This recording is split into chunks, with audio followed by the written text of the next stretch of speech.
नमस्कार, मैं हूँ मनविंदर। एमबीएन नेटवर्क पे आप सभी लोगों का बहुत स्वागत है। वो कहते हैं ना कि आगे कुआँ पीछे खाई, लेकिन इसे यूँ समझिए कि कुएँ से निकले और खाई में गिर गए। तो दिल्ली के सीएम अरविंद केजरीवाल के साथ टैग जुड़ गया है कि अरविंद केजरीवाल ज़मानत पर हैं। ये जो टैग जुड़ना होता है ना, किसी सीएम के साथ कि उनको बेल मिल गई है, वो बेल पर हैं और वो भी राष्ट्रीय राजधानी के सीएम बेल पर हैं। ये बस वही समझ सकता है जिसको ये बेल मिली होती है। और ये भी कि जिस बात से वो डर रहे थे, उसे उससे भी ज़्यादा वो जाने के लिए तैयार नहीं थे कि मैं तो सीएम हूँ, मैं नहीं जाऊँगा। तो मैंने जो बात शुरू की थी कि आगे कुआँ पीछे खाई, तो ये जो उनको ज़मानत मिली है, ये कोई राहत नहीं है उनके लिए, ये उनके लिए बहुत बड़ी आफ़त बन गई है। शनिवार को करीब 10:25 तक आप सब लोगों को पता ही है कि उनको ज़मानत मिल गई। केजरीवाल के वकील ने बॉन्ड भरवा करके ज़मानत की अर्जी दी, जिसे कोर्ट ने स्वीकार कर लिया और 15,000 के निजी मुचलके पे केजरीवाल को ज़मानत दी गई है। ज़मानत के बाद केजरीवाल कोर्ट परिसर से निकल गए और अब 1 अप्रैल को सुनवाई होगी। तो केजरीवाल को ज़मानत मिली है क्योंकि वो ईडी द्वारा जाँच में सहयोग नहीं कर रहे थे। ये ऑफ़ेंस है, ये क्रिमिनल केस है, इसमें उन्हें ज़मानत मिली है, ये वो याद रखेंगे। आपको इसलिए बता रही हूँ कि ये जो उनको ज़मानत मिली है, ये क्रिमिनल केस में मिली है। उन्हें भी क्लियर हो गया होगा और साथ ही ये भी कि अभी ईडी की गिरफ्त से वो बचे नहीं हैं। मैंने शुरुआत में इसीलिए कहा था कि कुएँ से निकले हैं और खाई में गिर गए हैं। अच्छा, कुएँ में से निकालना थोड़ा-सा ईज़ी नहीं होता है। कुछ लोग अपना बाल्टी-वाल्टी फेंकी या रस्सी फेंकी तो उससे निकल आते हैं। लेकिन अगर खाई में गिर गए, फिर ढूँढना मुश्किल हो जाता है। फिर तो आप आपके साथ कुछ भी हो सकता है और वो खाई ईडी ने तैयार कर रखी है। आज का जितना भी घटनाक्रम था, यानी कि अ, मीडिया इस समय चिल्ला रहा है कि केजरीवाल को राहत, केजरीवाल को ज़मानत। ये कोई राहत नहीं है। ये एक तरह से आफ़त बनने वाली है केजरीवाल के लिए। आप इसी से अंदाज़ लगा लीजिए कि ज़मानत के बाद केजरीवाल एक्स पर लाइव हुए। कोई उनका योजना थी रेहड़ी वालों के लिए, उनके लिए घोषणा करनी थी। तो ज़मानत पर उन्होंने एक शब्द नहीं बोला। उन्हें पता है कि ज़मानत is not a good thing और अगर वो बोलेंगे तो फिर मतलब उसको भी दूसरे तरीके से लिया जाएगा। वो ज़मानत पे कुछ नहीं बोले। अदरवाइज़ तो अभी तक वो अपनी ईमानदारी के डंके पीट रहे थे कि हम बहुत ईमानदार हैं। अब कैसे कह दें कि ईमानदार आदमी को ज़मानत लेने तक की नौबत आ गई, ज़मानत मिली उन्हें। लेकिन ज़मानत भाई कुछ तो है जो ज़मानत ली है तो ईमानदारी का पट्टा जो उनके गले में लटका हुआ था, वो भी अब उतर जाएगा धीरे-धीरे। लोग पूछेंगे ना कि ज़मानत क्यों ली है आपने? तो कट्टर ईमानदारी का जो उनके पास एक तगमा था, वो छिन गया है, अब उनके गले में पड़ गया है ज़मानत वाले सीएम अरविंद केजरीवाल। आप इसे इस तरीके से समझिए, उन्हें ज़मानत मिली है क्योंकि वो लगातार 8 सम्मन को इग्नोर कर रहे थे। लेकिन ये नहीं कि उन्हें 9वें सम्मन पर भी पेश नहीं होना है, जहाँ उन्हें ईडी 9वां सम्मन देगी नहीं। आप देखिएगा अब 9वां सम्मन जल्दी ही उनको मिलेगा और उसके बाद जो उनकी मुसीबतें बढ़ेंगी, वो किसी के साथ शेयर नहीं कर सकेंगे। अब ईडी के हाथ एक तरह से ज़मानत दे करके अरविंद केजरीवाल को कोर्ट ने हाथ खोल दिए उनके। अब ईडी उन्हें अगले सम्मन पर बुलाती है, तो पिछले रिकॉर्ड को देखते हुए पिछली बार की तरह से जैसे उन्होंने अभी तक 8 बार किया है, वैसा वो नहीं कर पाएँगे। उन्हें पहुँचना ही होगा पेशी पर, अदरवाइज़ उन्हें गिरफ्तार कर सकती है ईडी। इनफैक्ट अब ईडी के पास अगली कार्रवाई करने के लिए रास्ता बहुत आसान हो गया है। आप जानते हैं कि ईडी ने दिल्ली शराब घोटाले में सम्मन की अनदेखी के खिलाफ याचिका दायर की थी और अदालत में केजरीवाल के वकील ने ये कहा कि सीएम के खिलाफ जिन धाराओं का मामला दर्ज है वो जमानती है। तो ठीक है, जमानत मिल गई, लेकिन कोर्ट ये तो नहीं कह रहा ना कि केजरीवाल तुम आगे से फिर वही करना जो तुम करते आ रहे हो। यानी कि जिस तरीके से 8 सम्मन्स को आपने रिस्पेक्ट नहीं किया है वैसे ही करते रहना। अब ईडी का सम्मन इग्नोर करना उनको बहुत महँगा पड़ेगा। इस ज़मानत की यही ब्यूटी है कि आगे से उनके लिए सम्मन को इग्नोर करना बहुत महँगा पड़ने वाला है। अरविंद केजरीवाल नवंबर से ही ईडी के सम्मन्स को इग्नोर कर रहे हैं, रिस्पेक्ट नहीं दे रहे थे और ये भी समझने की बात है, जो कि बहुत ज़रूरी है कि पिछले दिनों कुछ ऐसे आदेश हुए हैं हाई कोर्ट से, सुप्रीम कोर्ट से, जिन्होंने अरविंद केजरीवाल की मुश्किलें बहुत बढ़ा दी हैं और ईडी का रास्ता आसान कर दिया है।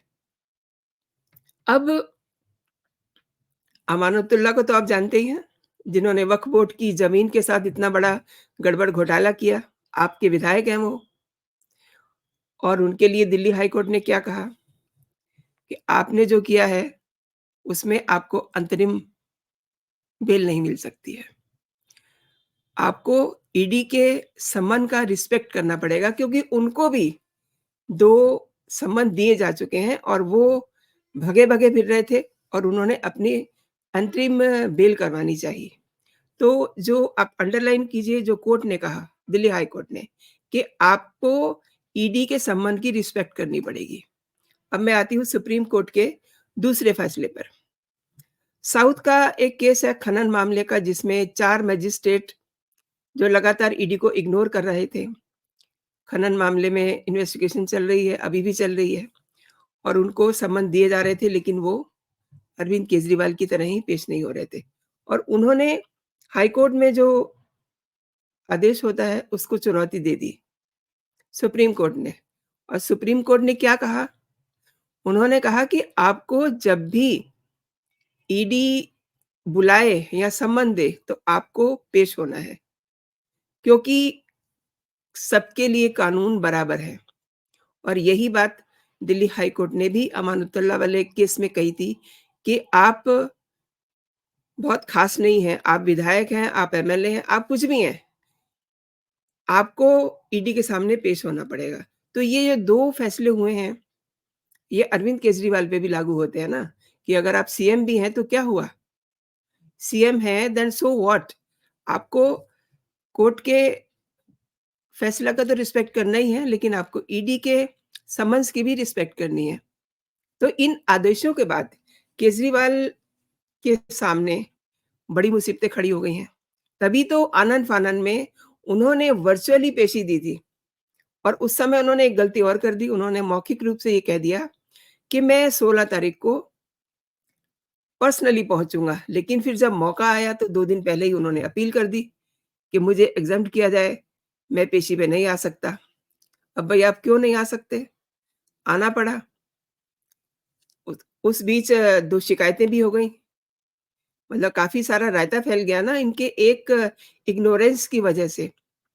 तो केजरीवाल की मुश्किलें कम नहीं हुई हैं, क्योंकि आप ये देखिए कि कविता की गिरफ्तारी ने इनका जो मसला है और ज़्यादा कॉम्प्लिकेटेड कर दिया है।